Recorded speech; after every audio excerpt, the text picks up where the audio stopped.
કોનો ફોટો બનાવે મારો પાલે પાલે હે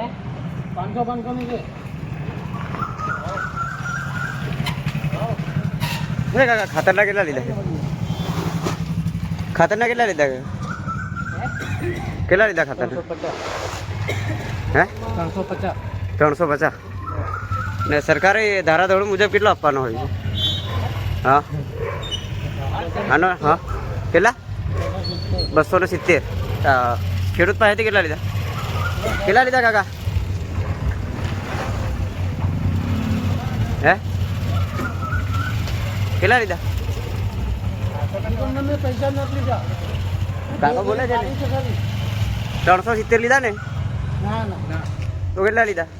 હમણાં હું બોલ્યા તમે રેકોર્ડ થાય છે ફોન હું બોલ્યા હમણાં 370 બોલ્યા ને ફોન રેકોર્ડ છે કોણ હા 270 બોલે તમે સાંભળો સાહેબ 370 બોલ્યા છે કાકા એટલે કાકાને બોલે કે મેં પૈસા નથી બોલ્યા છે ને આ બે કેટલા 350 બે ખેલીના એક ખેલીના 350 સરકારના નિયમ મુજબ 266 કે 70 રૂપિયા લેવાના હોય છે ખબર છે ને તમે બેનાથી કેટલા આપ્યા છે એકના 350 આપ્યા છે હા